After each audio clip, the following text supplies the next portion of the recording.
Olá, pessoal, sejam todos muito bem-vindos a mais um episódio do nosso podcast Código 3. Eu sou Eduardo Schmidt e comigo aqui, Dr. Márcio Nakashima e doutora Giovana Zaratin.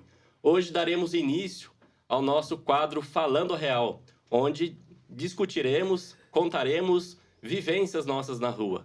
Fala um pouquinho pra gente, Dr. Márcio. Então, hoje nós vamos aproveitar todo esse conhecimento, essa vivência na rua, para trazer para vocês os eventos, né? E, associados a ele, todo o tratamento. Então, retirar dele daquela parte de encaixotamento de conhecimentos e colocar ele no dia a dia. Então, hoje, sobre o nosso evento, né? Foi um fato ocorrido de atropelamento por trem no final da manhã. Foi acionado a Central de Regulação Médica. Todos os eventos de grande comoção, né? Eles adentram com várias ligações para a Central de Regulação, e as informações são muito setorizadas, então cada um passa um pouco desse fato. Então, inicialmente, eles conseguiram saber que era uma mulher de aproximadamente 40 anos, atropelada por um trem, sem maiores detalhes como se encontrava ela na cena. Então, isso é de grande valia, principalmente numa central de regulação, onde ele pega a primeira informação, aciona já essa equipe, mas não deixa de receber novas informações e ir alimentando a equipe no trajeto até o evento. Então, devido à localidade e à comoção, a primeira informação ela veio restrita, mas quando você é acionado, você sempre já fica em alerta para saber que novas informações podem vir e podem ir mudando com o decorrer do trajeto.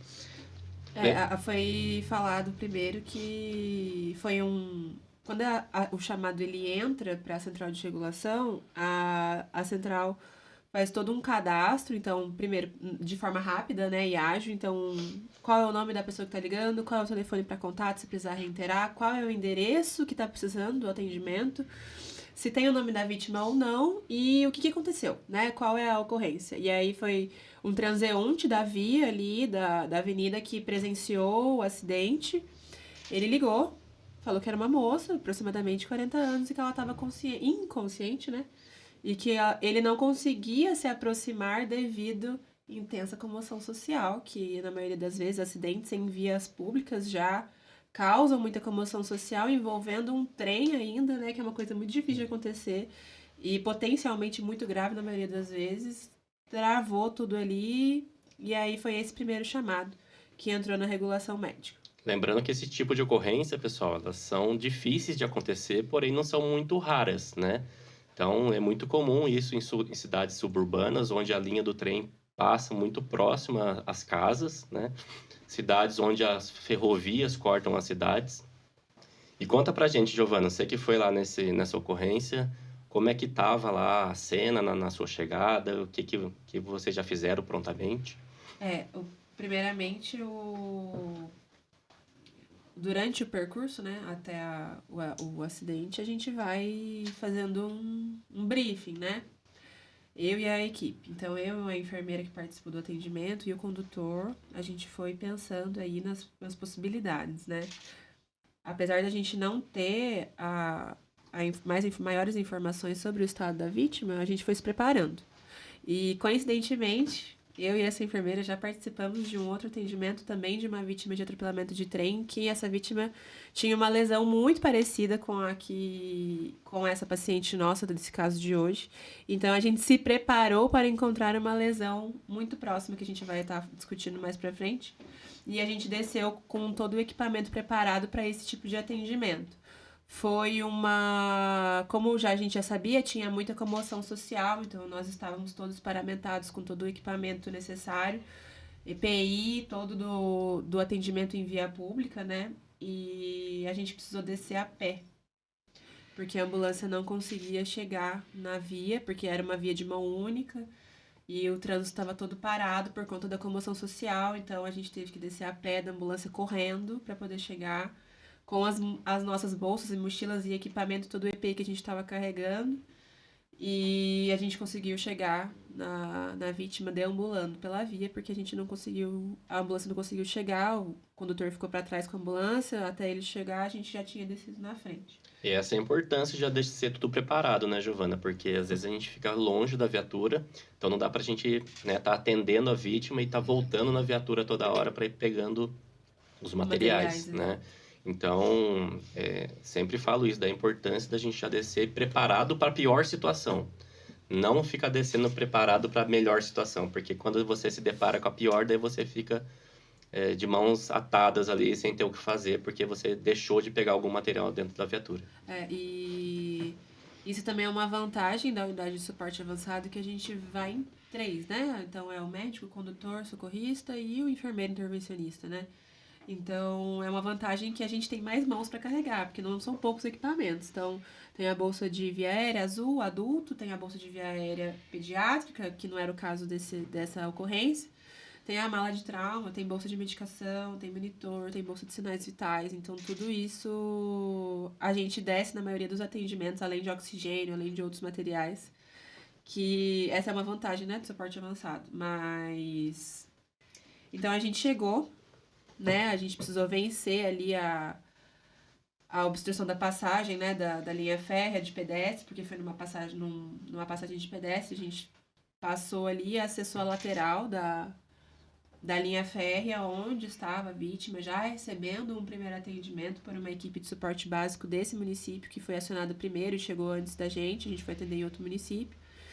E ela já estava recebendo esse primeiro atendimento, o trem estava parado, tinham agentes da linha férrea no local e muita comoção social, né, como a gente já sabia. Só que a vantagem era que a linha, ela fica separada por uma mureta, então a gente conseguiu trabalhar com a paciente ali e o pessoal ficou pra cima. E aí, doutor Nakashima, eu queria que o senhor pontuasse, né, questões sobre segurança da cena.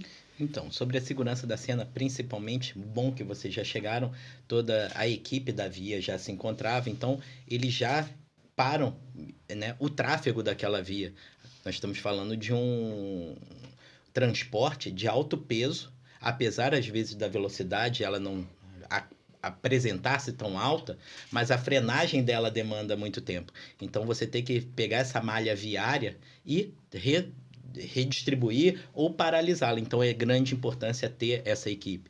Segunda coisa, a maior parte dos nossos trens são trens mistos, né? Então eles funcionam a diesel, gerando num gerador. Então muitas vezes, como o atropelamento pode ter sido pelo primeiro vagão, é onde estão ali muitas vezes o próprio gerador da máquina. Então você pode estar trabalhando embaixo de alta tensão ali. E fora o que esses trens carregam junto deles, né? Então, da mesma forma que nós conversamos já sobre a rodoviária, que nós temos que saber qual o produto que ele está transportando, a ferroviária, idem, a gente tem que estar preocupado com isso. E toda a proteção de evitar novas vítimas, porque isso é um grande problema, né?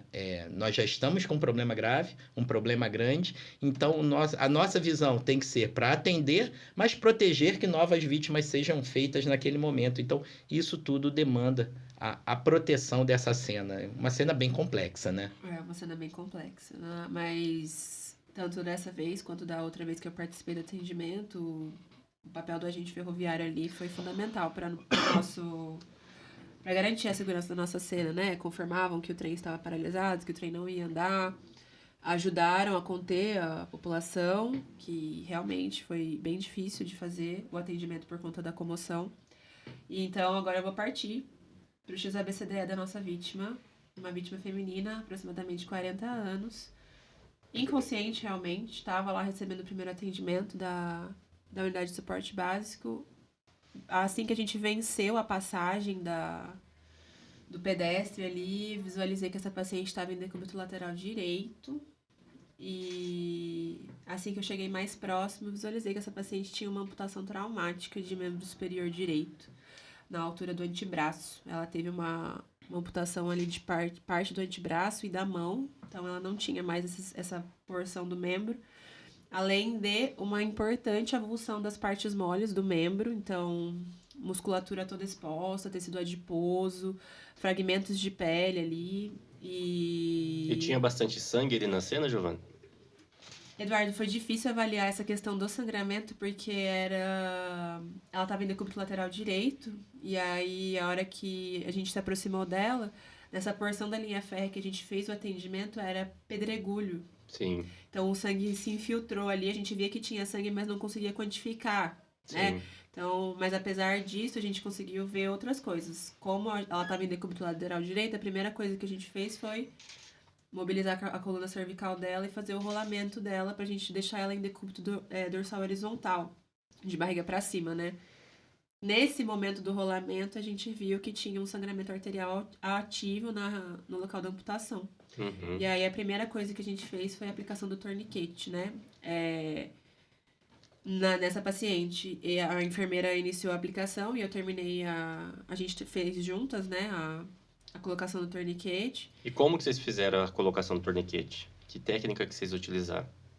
A gente aplicou o tourniquet de forma proximal no membro, né? Próximo à região axilar aqui. E com o tirante do tourniquet voltado para nós. Então, nós aplicamos o tourniquet, tracionamos ele em nossa direção.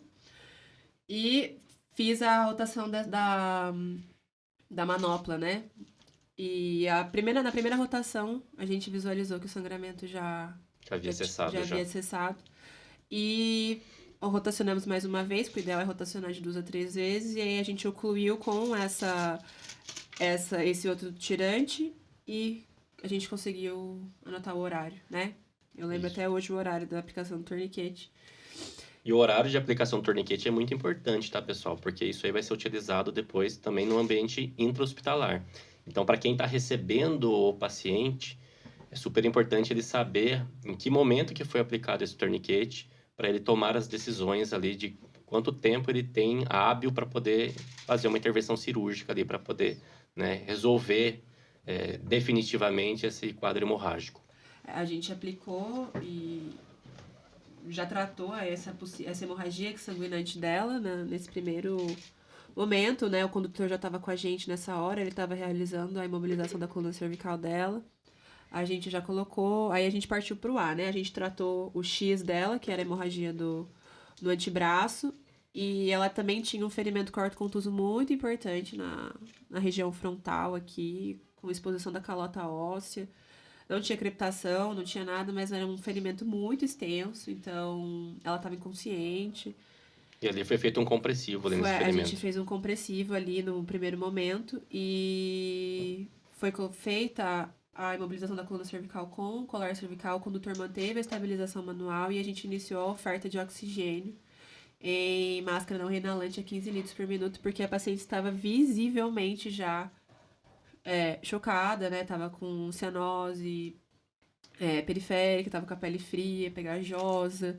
Então, paciente gravíssima, assim. A gente, no primeiro momento, até achou que ela não estava mais com vida, mas ela tinha pulso central, ela tinha movimento respiratório. Então, a gente deu continuidade no atendimento. E no momento que a gente já fez o rolamento, a gente já rolou ela em cima da prancha, porque a gente estava ali instável em cima dos pedregulhos, então a gente já colocou ela em cima da prancha rígida longa, apesar de não ser essa sequência adequada, mas para facilitar a nossa avaliação. E no B, apesar de ser difícil, eu sempre gosto de realizar a ausculta, mesmo na via pública, com bastante barulho, para depois comparar com o que eu vou fazer dentro da ambulância. Lembrando que dentro da ambulância a gente tem que refazer a avaliação primária do paciente, né? A gente tem que repetir, a gente não parte para outros cuidados sem antes verificar, fazer uma nova avaliação primária, né? Tudo isso que a gente está fazendo na cena é a avaliação primária desse paciente, é o XABCDE, então a gente movimenta o paciente, tira o paciente da cena, a gente tem que refazer todo o XABCDE novamente. Então, o B dessa paciente, a ausculta dela estava murmúrios vesiculares presentes bilateralmente, ela tinha expansibilidade torácica preservada, ela não tinha crepitação, não tinha lesões no tórax, não tinha efizema subcutâneo. Partimos para o C, como eu falei, paciente visivelmente chocada, grau 4 praticamente, né, por conta desse sangramento arterial, pele fria, pegajosa, pulso radial ausente. Tempo de enchimento lentificado. Lentificadosíssimo, não tinha praticamente tempo de enchimento capilar, porque ela tava com a pele super palidez cutânea Importante. muito importante. Então, ali a gente não ia consegui terminar o tratamento do C, a pelve dela estava estável, o Exato. abdômen estava livre, não tinha lesões no abdômen, não tinha outros sangramentos pra gente controlar, além do sangramento na região frontal do crânio e no antebraço. O sangramento continuou contido no antebraço e partimos para o D. Paciente em Glasgow 3, não tinha abertura ocular, não tinha resposta verbal, não tinha resposta motora. Pontuando 1, né, em cada desses segmentos da escala de coma de Glasgow. Pupilas anisocóricas, não fotorreagentes. Quando a gente fez o rolamento dela, a gente já palpou a coluna dorsal, não tinha crepitação. A gente protegeu a coluna dorsal dela, a coluna vertebral dela em cima da prancha, né? Tem que fazer o pranchamento pra gente proteger. E não tinham sinais focais que a gente pudesse identificar ali, né? Primeiro, por conta do rebaixamento do nível de consciência. Segundo, que ela não tinha, né, nível de consciência pra gente poder avaliar o restante do D dela. Sim. Mas aí a gente já também tinha uma paciente com um D comprometido. Então ela tinha um X comprometido, ela tinha um A comprometido, ela tinha um C comprometido e ela tinha um D comprometido. A gente terminou a exposição dela dentro da viatura, mas a gente precisou fazer uma exposição ali no local, porque ela usava uma blusa de manga comprida, que saiu um pedaço da blusa por conta do trauma, mas a gente precisou terminar a exposição até expor o membro todo. Mas até aqui em cima, assim, próximo ao ombro, aonde a gente aplicou o tourniquet, essa paciente tinha avulsão de partes moles, então toda a musculatura aqui exposta, todo o tecido adiposo exposto, a gente precisou fazer a exposição dessa região. A gente expôs o tórax e o abdômen dela de forma breve ali, pra não expor a paciente também.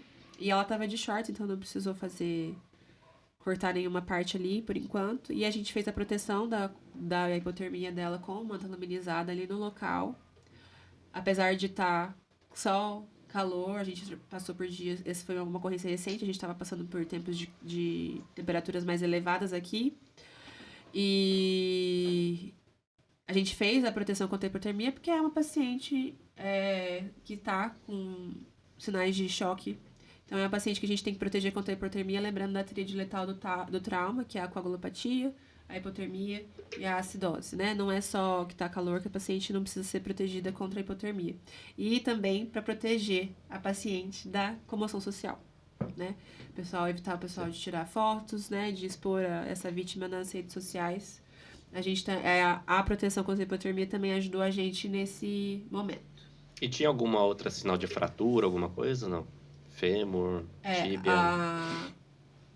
Ela tinha um edema na região do joelho à direita, Uhum. mas não tinha crepitação. E ela tinha pulso distal presente. A gente não fez a imobilização, parecia ser só um trauma contuso mesmo. E aí, nesse momento, paciente já protocolado para trauma, com um cilindro de oxigênio, com toda a equipe ali. A gente teve o apoio do Corpo de Bombeiros também nesse momento. A gente conseguiu retirar a paciente do local em prancha rígida longa, colocar sobre a maca e embarcar dentro da nossa viatura de suporte avançado, onde continuaram, né, os atendimentos. Onde continuou o nosso atendimento, né? Pessoal, então assim, vocês estão acompanhando aí que foi um caso muito complexo, né? Uma paciente gravíssima, uma paciente com uma deterioração clínica muito grande. Ela estava com na avaliação primária ali, quase todas as letras da avaliação primária, ela tinha ali algum comprometimento. Então, para a gente poder abordar mais cada situação dessa, cada letra, a gente vai dividir o nosso episódio em 2 episódios, tá? Então, nesse primeiro episódio, a gente vai dar muito mais ênfase ali para a letra X, para contenção de hemorragia.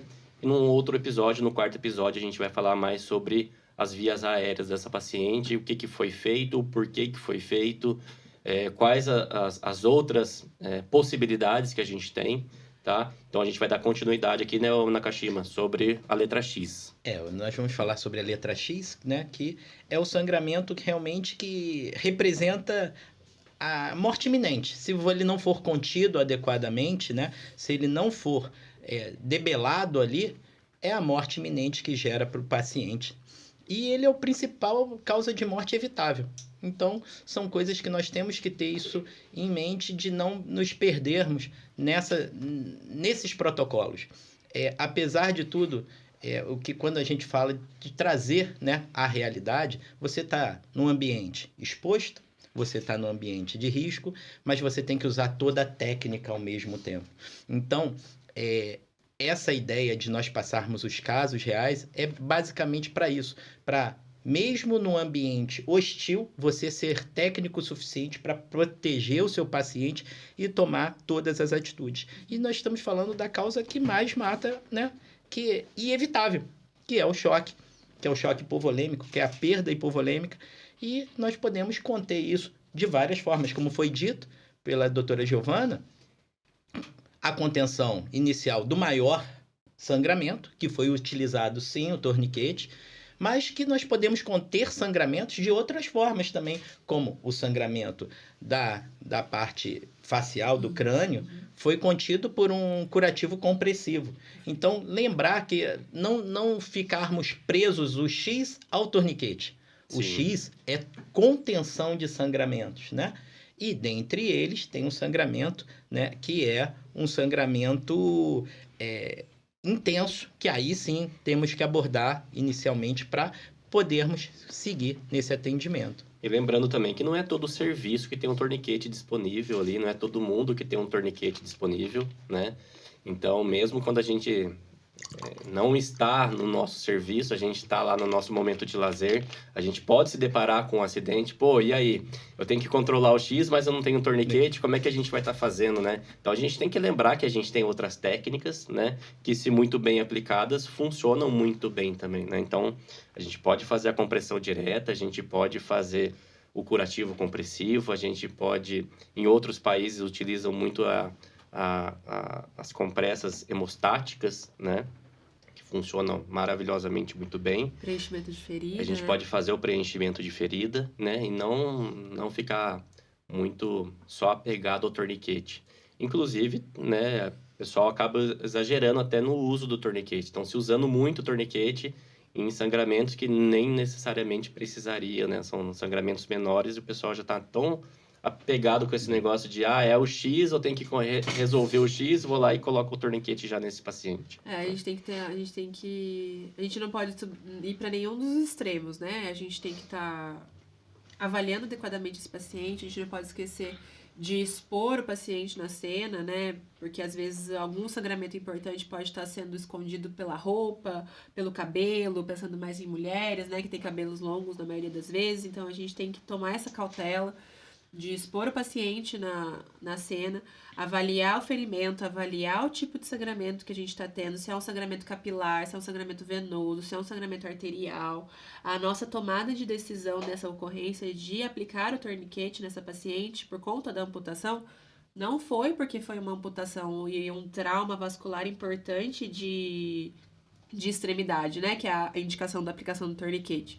O torniquete ele é aplicado em traumas vasculares de extremidades. A gente não aplica torniquete na cabeça, a gente não aplica torniquete no pescoço, a gente não aplica torniquete no abdômen. É traumas em extremidades. Então, ela tinha um trauma importante, né? Uma amputação completa do braço, do antebraço ali, uma porção do antebraço. E ela tinha visivelmente uma artéria exposta que estava jorrando sangue. Então, a nossa tomada de decisão foi essa. Se ela não tivesse um sangramento ativo importante, a gente poderia pensar em empacotar esse membro e fazer um curativo compressivo, um curativo até mesmo simples, e avaliar como é que ia ficar, né? Então, não adianta a gente avaliar um sangramento, por isso que eu comentei. Toda vez que a gente movimenta e que a gente tira o paciente da cena e embarca, e depois chega no hospital e desembarca, esse paciente tem que ser constantemente avaliado. Mudou o nível de consciência, mudou algum sinal vital desse paciente. Tá vendo que o curativo tá ficando embebido de sangue, a gente tem que tomar outros condutos, não é só porque a gente empacotou, ou então que eu apliquei o torniquete nela, que eu vou deixar ali e o pessoal do intra-hospitalar que se vire agora. Esse paciente está sob nossos cuidados até a chegada na referência, né? Então a gente tem que estar constantemente avaliado, não é só porque eu fiz um preenchimento de ferida que tá tudo bem, né? A gente tem que estar sempre avaliando como é que o paciente vai responder às nossas condutas. Então, a nossa tomada de decisão nessa paciente foi porque era um sangramento super grave, o paciente estava visivelmente grave, a gente visualizou o sangramento arterial, mas a gente poderia, se fosse outro tipo de trauma, um ferimento por arma branca, um ferimento por arma de fogo, né? Alguma outra coisa, a gente poderia tomar outras condutas que não o tourniquet, né? A gente tem, como o Dr. Nakashima falou, curativo compressivo, super importante, né? Normalmente, na maioria dos casos, a gente toma a decisão de aplicar o tourniquet após a falha do curativo compressivo, né? O que é o curativo compressivo, Eduardo? Conta aí pra nós. Curativo compressivo nada mais é do que a gente usar ali, né, uma Zolbag, usar gaze, colocar sobre esse ferimento e ali com uma atadura a gente vai fazendo uma compressão sobre esse ferimento, né? Então a compressão ela pode ser direta mecanicamente, então a gente pode atuar até com a nossa mão, né? Lógico, com todo o EPI necessário. Então a gente coloca sempre uma compressa em cima do ferimento e associado a isso a gente pode entrar com as ataduras também para substituir a mão ali, para a gente ficar com a mão livre para poder fazer outros tipos de procedimento, né? A gente tá tratando um X, né? Mas tem o A, B, C, D, E pra seguir. Sim. Então, se é uma equipe que tem um número de socorristas restrito, não vai dar pra ficar um ali com a mão presa no paciente. O ideal é que seja aplicada a compressão direta por 10 minutos, sem interromper. Mas se é um paciente, a gente tem que continuar o atendimento do paciente, não tem uma pessoa só disponível para ficar ali, a gente pode utilizar da atadura para poder fazer essa pressão, né, no ferimento. Isso aí, isso que a Giovana falou também é muito importante, pessoal. Não é porque a gente está comprimindo que a gente vai ficar tirando a compressa que está ali, fazendo já o processo ali de coagulação ali, né, do ferimento, para ficar vendo se está sangrando ou não está sangrando, né? Então a gente comprimiu, a gente vai manter aquela compressão e a gente vai avaliando através ali do quanto que essa compressa está sendo embebida ali pelo sangue, se a gente tem necessidade ou não de adotar uma outra abordagem ali para a gente poder resolver esse sangramento. E a importância da reavaliação também, né? Porque quanto mais a gente melhora o paciente do ponto de vista hemodinâmico, maiores são as chances dele poder fazer um novo sangramento daquele, como você relatou. Sim. Você passou na primeira rodada já parou o sangramento, provavelmente porque a hemodinâmica dela já estava baixa, você já conseguiu conter. Sim. Quando a gente melhora a hemodinâmica, que é de grande importância, assim, nós temos que... Ali a gente está controlando o sangramento, mas eu tenho que manter perfusão cerebral, perfusão coronariana, perfusão renal, eu tenho que manter os outros órgãos. E a partir do momento que eu estabilizo, a reavaliação contínua é de grande importância. Então, a cada momento que eu venho tendo um ganho hemodinâmico no meu tratamento, todas essas feridas devem ser reavaliadas a todo momento, né? Por conta disso também, dele poder voltar a sangrar ou precisar de mais uma volta no torniquete nesse momento. E a gente tá falando aqui, repito, a gente tá falando do tourniquet, que é aplicado em traumas vasculares de membros, mas as hemorragias exsanguinantes, elas não são restritas aos membros, né? Sim. A gente tem tórax, abdômen, pelve, tudo isso é fonte de sangramento. Nesses casos, vai ser difícil da gente abordar no pré-hospitalar, né, o tratamento dessa hemorragia interna do paciente, mas que também podem levar o paciente a óbito por uma hemorragia exsanguinante, né? E aí, Giovana, o paciente está lá com um ferimento penetrante no abdômen. Qual que é a melhor das condutas, então, nesse caso? O que a gente faz?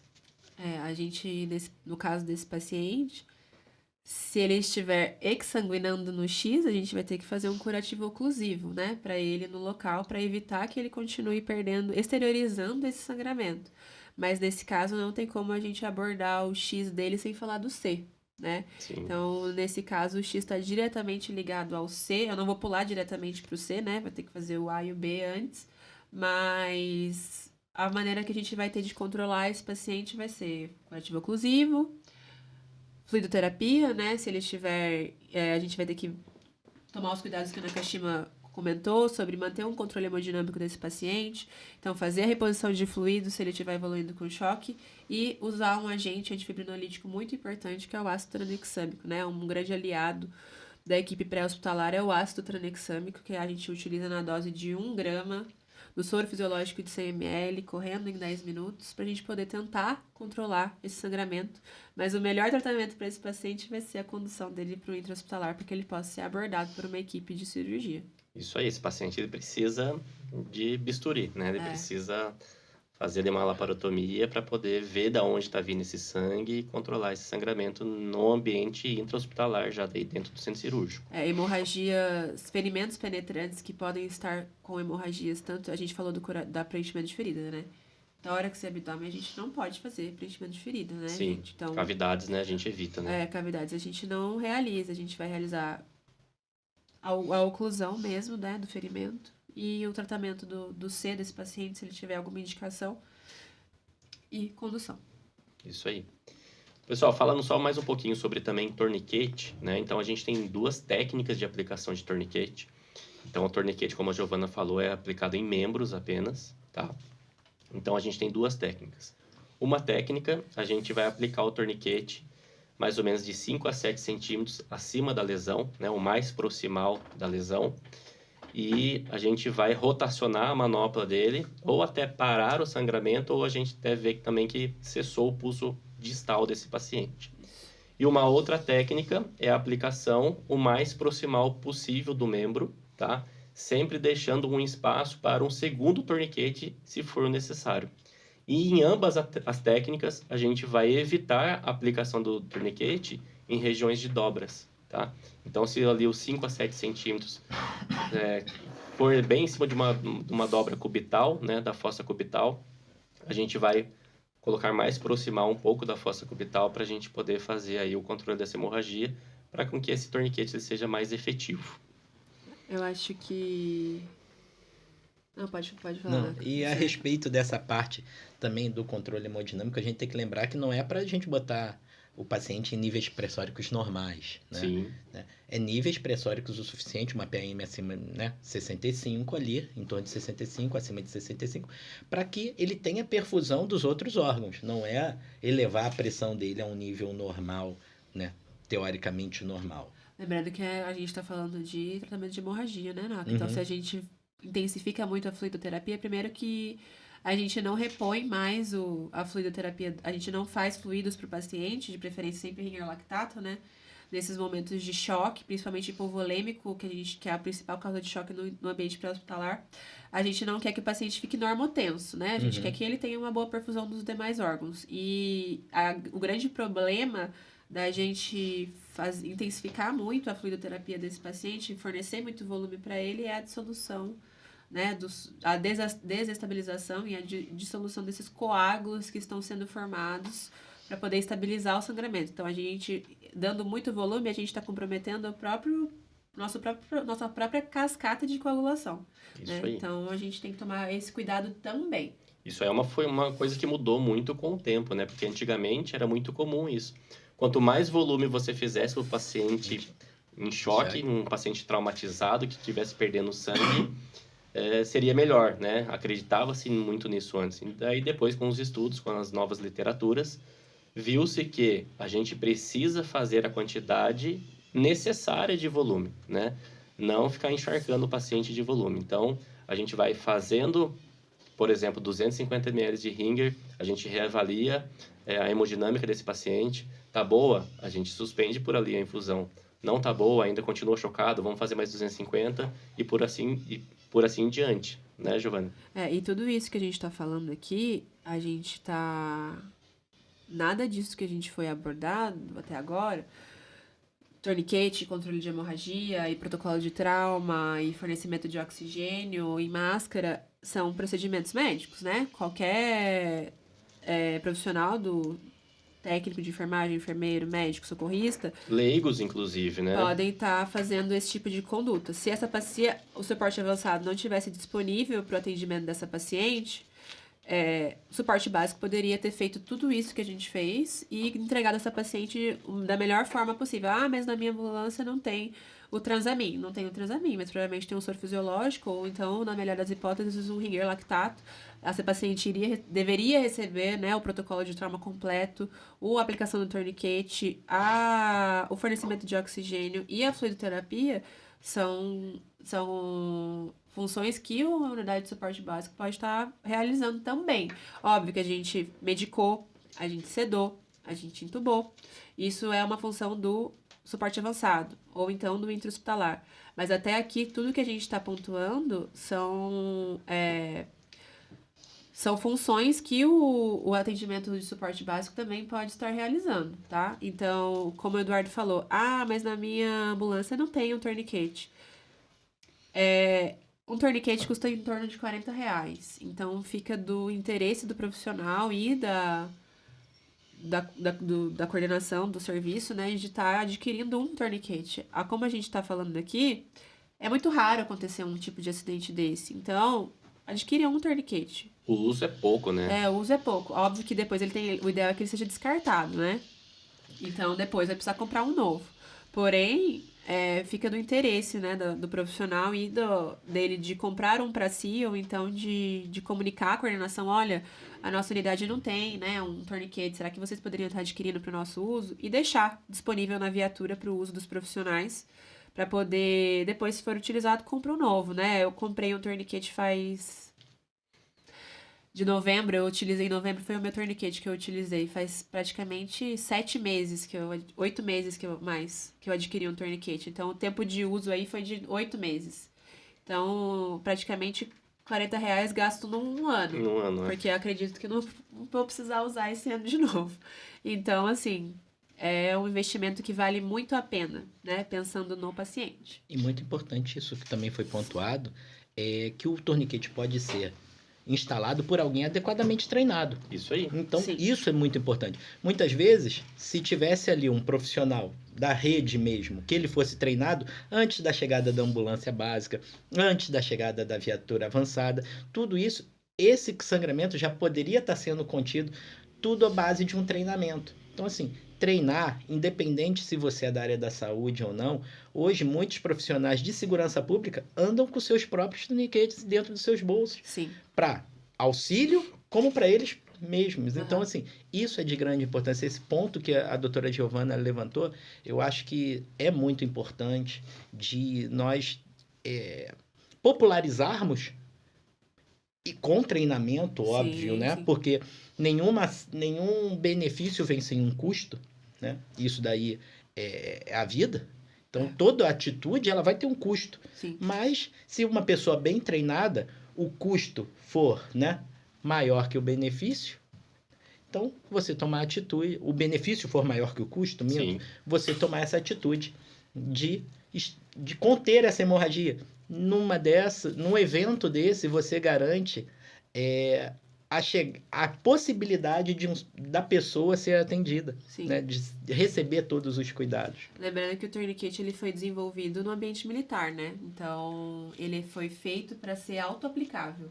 Então, principalmente nas guerras do Afeganistão e do Iraque, os soldados eles têm os próprios tourniquets consigo próprio, porque se eles fossem feridos, eles mesmos aplicavam o tourniquet neles próprios para conter o sangramento até que eles pudessem ser socorridos e chegassem no ambiente pré-hospitalar. Aqui a gente não está entrando no mérito de tempo de permanência do tourniquet, mas sim de salvar a vida, né? Falando, só pra gente terminar de pontuar essa questão da discussão do tourniquet, fala pra nós o tempo de permanência, Eduardo, do tourniquet. Então, o tempo de permanência de tourniquet, pessoal, varia ali do tempo de permanência de viabilidade da musculatura do membro, né? Então, é próximo ali dos 150 minutos, né, que a gente tem, umas 2 horas e pouco. Então, é bastante tempo. Então, mesmo às vezes em áreas remotas, a gente consegue fazer a aplicação do tourniquet, a gente consegue conduzir esse paciente para o intra-hospitalar e esse paciente tem o tempo hábil de estar salvando esse membro, Sim. né? Então, dá tempo, né? A musculatura esquelética nossa, ela suporta muito mais tempo de isquemia do que uma musculatura cardíaca, do que um cérebro. Então, dá para a gente usar em qualquer local e poder transportar da melhor maneira possível esse paciente. E lembrando que não tem nenhuma indicação de ficar abrindo o tourniquet para verificar se o sangramento já parou. Então, uma vez instalado o tourniquet no ambiente pré-hospitalar, falando do nosso ambiente, né, que a gente está aqui para falar disso, a gente não solta o tourniquet, não afrouxa ele em nenhum momento, principalmente que essa lesão não foi tratada ainda, né, a gente está no ambiente pré-hospitalar, essa lesão ainda não foi tratada, a gente não fica soltando o tourniquet para ver se o sangramento já parou. Então, em nenhum momento eu poderia afrouxar o tourniquet dessa paciente para ver se a artéria dela parou de sair sangue. Eu não tratei a lesão, Então, aí não tem indicação nenhuma. A gente aplica o torniquete, verifica se ele está estabilizado, né? Se não saiu do lugar, se o sangramento realmente parou, dessa forma, e conduz o paciente com o torniquete bem aplicado até o intra-hospitalar. Isso aí que a Giovana falou é muito importante, porque às vezes as pessoas confundem o quê? Não posso mais mexer no torniquete do que não devo mais mexer no torniquete. Então, assim, a gente pode mexer no torniquete nesse caso que ela falou. Então, assim, a gente aplicou o torniquete, porém o torniquete não ficou bem aplicado. A gente colocou sobre uma dobra, por exemplo, a gente viu que a hemorragia ainda não parou. Então, a gente pode mexer no torniquete, mas estando ali, bem aplicado, o sangramento contido, a gente não vai mais ficar mexendo no torniquete. Antigamente tinha até umas orientações de a cada não sei quanto tempo a gente vai afrouxando o torniquete, não sei o quê. Isso aí acabou, tá? Então a gente só vai afrouxar o torniquete lá com o cirurgião vascular, lá dentro do centro cirúrgico, para ele ver ali o que ele vai estar fazendo da melhor forma. Da maneira ideal, né? Porque a maneira ideal é sempre essa. No PHTLS até tem uma passagem falando que se acima de 120 minutos, a gente pode afrouxar a cada 30 minutos para ver se o sangramento parou. Mas aí a gente já vai estar pensando no comprometimento da vascularização do membro como um todo, Sim. né? E é bem raro, né, o paciente ficar 120 minutos ali com Sim. torniquete, né? A não ser que o tempo de transporte seja super prolongado, né? Uma área de super difícil acesso, às vezes uma queda na rodovia, em ribanceira, aí a equipe consegue acessar o paciente, mas não consegue retirá-lo da cena. A gente não vai poder, né? Imagina você tá lá numa ribanceira atendendo um paciente que sofreu uma queda um caminhão caiu na ribanceira e o paciente sofreu uma amputação, como é que você vai ficar abrindo o torniquete lá para ver se ele parou? Você não vai estar tratando a lesão dele. Então, são condições muito raras de acontecer. Aplicar um torniquete já é difícil, né? Mas quando é aplicado, é muito difícil o paciente ficar com esse torniquete mais do que deveria, pensando no tempo de transporte dele para o ambiente intra-hospitalar, né? Então, muito difícil esse paciente demorar do pré-hospitalar para o intra-hospitalar mais que 150 minutos. Bom, pessoal, só para a gente finalizar, então, esse episódio de hoje, a gente trouxe aqui também um estudo, né, falando sobre aí a aplicação do torniquete. Naka, comenta pra gente, por favor, o que foi esse estudo, o que ele está falando, quais as indicações dele. Então, é um estudo, né, retrospectivo, ele foi feito na Suécia, ele pegou dados de 2015 a 2017, mas foi publicado em 2020. Isso demanda a importância de você ver que é um bom estudo, porque ele foi bem analisado, né? Sim. E ele usou 662 pacientes, e então, deles, né, o principal mecanismo de lesão desses pacientes onde foi utilizado foi os ferimentos penetrantes, tanto por arma de fogo como arma branca, que é a nossa realidade no pré-hospitalar urbano, né? Como aconteceu também no trauma, né? Então, ele foi um estudo que determinou que desses pacientes, né, avaliados, desses 662, 16 deles realmente não tinham uma hemorragia potencialmente fatal. Então, mas você tomou a atitude que quantos você não deixaria de fazer para não salvar, né? Então, eu acho importante isso, que num estudo grande desse, né, com essa quantidade de pacientes, quando a gente fala grande, às vezes as pessoas podem pensar, 662, mas foi o que a Giovana falou. Um torniquete por ano, talvez, um a cada 6 meses que a gente utilize. Sim, não é todo dia que a gente vai aplicar um torniquete, né? Eu vou fazer uma retificação, né? Desculpa, interromper o senhor. Foram 662 pacientes com traumas em extremidades, mas 56 deles foram admitidos com torniquete. Já com a aplicação do torniquete. Então, todos esses 662 foram admitidos no período do estudo, né, com traumas de extremidades. Porém, 56, falando sobre a abordagem do nosso episódio hoje, sobre a aplicação do torniquete, né? Esses 662 menos 56 tiveram os traumas vasculares contidos de outra forma, que é o que a gente falou, né? Curativo, compressivo, pressão direta, preenchimento de ferida. Porém, especificamente falando sobre torniquete, apenas 56 deles foram recebidos com o torniquete do ambiente pré-hospitalar. E como o senhor falou, Em 16 destes, a aplicação do torniquete não tinha realmente uma indicação muito clara, né? Sendo que até 4 desses pacientes tiveram o torniquete retirado, assim que admitidos, né? E, além disso, esse estudo ele foi proposto porque em 2015 que foram introduzidos os torniquetes nas ambulâncias do atendimento pré-hospitalar na Suécia, né? Foi um estudo realizado em Estocolmo, na Suécia. E ele veio muito forte por conta disso. Então, foi feito no intra-hospitalar, porém foi o ano em que as unidades começaram a rodar com o torniquete, né? E aí temos outras conclusões também com base nisso, né? Pode falar aí pra nós, Eduardo. Então, eu só complementando, né? Você vê a importância quando a gente falou do não uso contínuo do torniquete. Depois, até como a doutora Giovana falou, de 662, 56 que foram realmente necessário o uso de torniquete. E desses 56, 16 não tinham indicação. Então, desses daí, 40, né? Que nós teríamos realmente uma indicação precisa do torniquete. Sim. E eles têm um dado também muito importante que praticamente metade desses 56 pacientes que receberam o torniquete só foi aplicado depois de uma falha no curativo compressivo. Então, a equipe do pré-hospitalar tentou estabilizar o sangramento da extremidade do paciente com o curativo compressivo, tentando poupar a aplicação do torniquete, né? Porém, eles não conseguiram conter e aí sim partiram para a aplicação do torniquete. Um outro dado também importante, pessoal, é que apenas 30% desses pacientes apresentaram complicações, né? 7 deles passaram por amputações, sendo 5 decorrentes do trauma. Então, não foi decorrente do torniquete. Então, muita gente acha que o torniquete vai ser prejudicial, vai levar à amputação, vai ficar com muito tempo com o membro isquemiado, vai prejudicar ali nervos, artérias, vasos, né, no geral.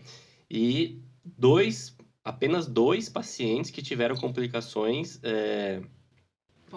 pós-cirurgia, né, como infecções e necrose, e nenhuma complicação pelo uso do torniquete. Então, para a gente ver que o torniquete, além dele ser eficaz, ele é um método super seguro da gente estar fazendo no paciente. Lembrando que o foco dos torniquete é óbvio que a gente não quer, é o que o Nakashima falou, a gente está sobrepondo o risco, né? O benefício na aplicação do torniquete é maior que o risco, né? Então, no ambiente hospitalar, quando a gente está pensando em aplicação do torniquete, a gente não está pensando em preservar o membro, e sim salvar a vida do paciente contendo aquela hemorragia exsanguinante. Porém, já no intra-hospitalar, isso é uma coisa muito importante, né? Para a equipe do intra-hospitalar. Então, aqui, esses pacientes que foram admitidos com o torniquete, a gente tá, além dessa questão da amputação, que nenhuma foi relacionada ao uso do torniquete, o estudo também levou em conta a questão da lesão nervosa, né? Sim. Porque a gente tem a lesão vascular, a lesão nervosa, a lesão da musculatura.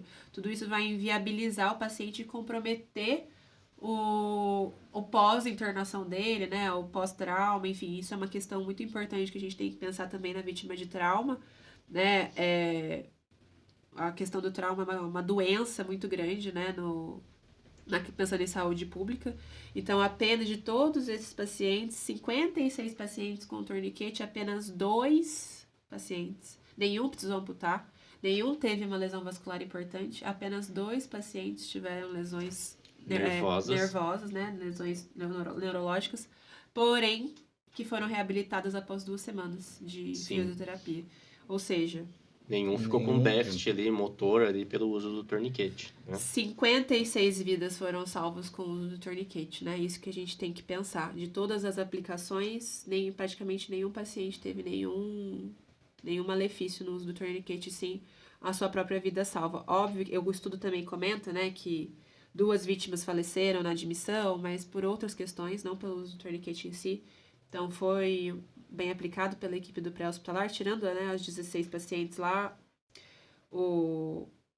as vidas foram salvas, né, com a aplicação do torniquete. Os 16 que tiveram os torniquetes retirados, eles também foram salvos, né? Sim. De outras formas, mas eles foram salvos. Então, praticamente, o uso do torniquete não tem nenhum malefício, né?